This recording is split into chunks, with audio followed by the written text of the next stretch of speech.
biteye ubwoba cyane, ariko kandi biranagoye kubyumvisha yuko umuntu wagezeyo ashobora kongera akagaruka akaba muzima, ashobora kongera kubonana n'umuryango we, ashobora kongera kwishimira kubaho, mbese akongera kumva icyanga cy'ubuzima. Uwo nta wundi ni umurwayi wamaze kugwa muri koma, ni umurwayi wamaze kugira mu burembe bukomeye cyane, hahandi abantu batandukanye batangira no kumubika ngo yapfuye, aho rero imbuga nkoranyambaga ziziye bwo ugasanga inkuru yabaye ikimomo cyangwa se yakwiriye hose ngo yapfuye. Ariko se koko umuntu aguye muri koma aba yamaze gupfa?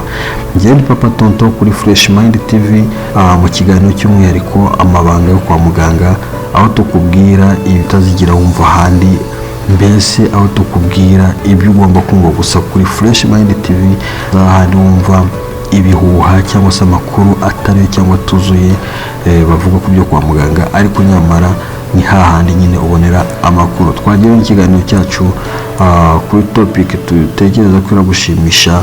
Ubu wamaze gukora subscribe, tukomeje kugushimira, ariko kandi niba nawe ari ubwa mbere twumvise, niba ari ubwa mbere ubonye ibiganiro byacu, iki ni cyo gihe cyawe cyo gukanda kuri subscribe, ube inshuti yacu, ukomeze ukurikirane ibiganiro byacu, kandi ntubure kubisangiza abagenzi bawe, abacuti bawe, ngo ahari nabo bamenye ibibera kwa muganga. Mbese koko hari icyo waba usanzwe uzi kuri koma mu ndimi z'amahanga, cyangwa se kuriya kuremba umuntu rwose ajya ageramo ku buryo batinyuka no kumubika? Muri rusange koma ni kimwe mu bintu bitangaje kandi biteye amatsiko mu bibera kwa muganga, nubwo mu myaka yashize koma itashoboraga gutandukanywa n'urupfu ubwarwo.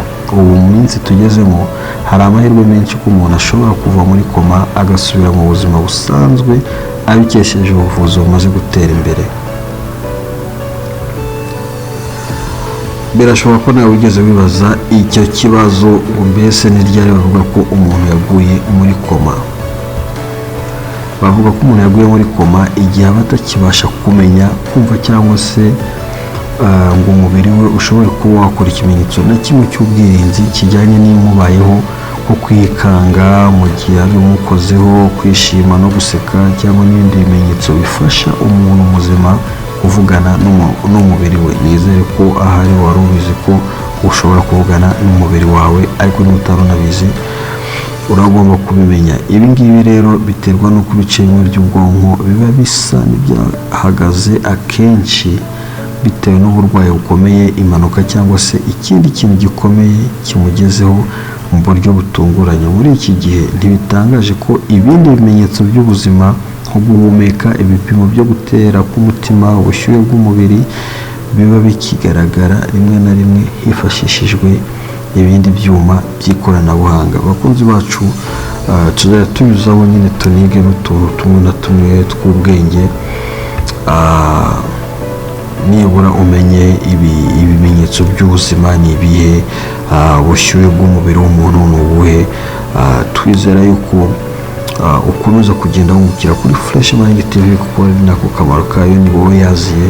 So uragomba no kumenya ko umuntu ashobora kujya muri koma, nyamara bya bimenyetso by'ubuzima bigakomeza kubaho, bakabikurikirana ndetse bakoresheje ibyuma by'ikoranabuhanga bigezweho biboneka kwa muganga. Iki gihe rero cya koma umurwayi ashobora kuba yakimaramo kuva ku masaha ndetse kugera no ku myaka myinshi. Gusa uko igihe cya koma kiba kirekire, niko amahirwe yo kuba yayisohokamo agenda yoyoka. Koma zikaba rero zishobora gushyirwa mu byiciro bigera kuri 4 hifashishijwe imikorere y'umubiri mu murwayi muri icyo gihe, nk'uburyo umurwayi afungura amaso, uko asubiza utubazo abajijwe, ndetse n'uburyo akoresha imbaraga mu kuba yakwitabara yigizeho akaboko ka muganga n'ibindi.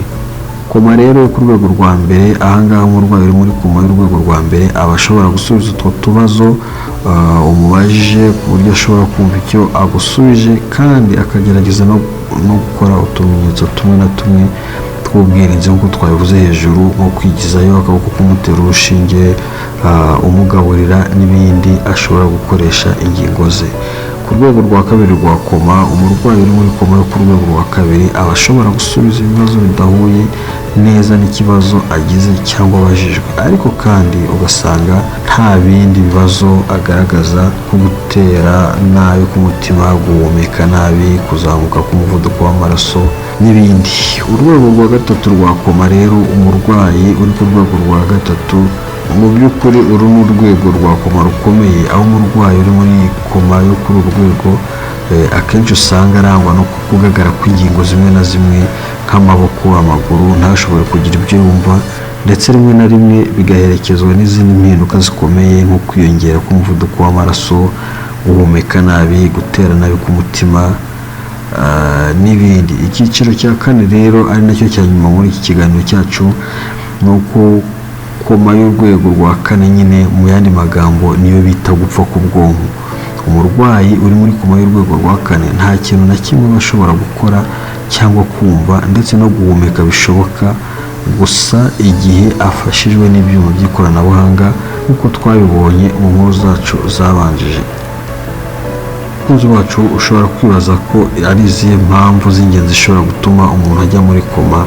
Mu by'ukuri nk'uko twabiganiriye n'inzobere mu barwayi cyangwa se mu ndembe, mu bakunda gukurikirana abarwayi b'indembe, impamvu zishobora gutuma umuntu ajya muri koma ni nyinshi, ariko usanga izijyanye n'ibyo umuntu yafashe bikangiza umubiri we, ibyo bita mu gifaransa cause toxique, nk'inzoga nyinshi, imiti myinshi, ibiyobyabwenge n'ibindi biza ku mwanya wa mbere.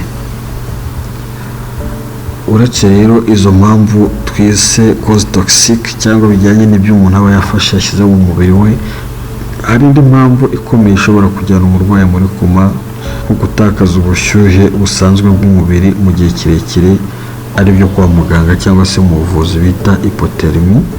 Hakaza indi mpamvu nanone ya gatatu mu zishobora gutuma umurwayi ajya muri koma, akaba ari ibibazo bijyanye n'ubwonko bishobora kuva ku ihungabana rikomeye, impanuka, uburwayi bw'imiyoboro ijya ku bwonko, ibibyimba byo ku bwonko, umuvuduko w'amaraso ukabije, kubura isukari ku rwego rukabije, kubura oxygene mu bwonko, imikorere mibi y'inyama y'umwijima n'ibindi. Bakunzi bacu, nubwo tumaze kubona ko koma ari ikibazo gikomeye, ariko biratangaje kuba hari ubwo abaganga bashobora gushyira umurwayi muri koma ku bushake bwabo igihe bagiye kumukorera ubuvuzi nyine buremereye.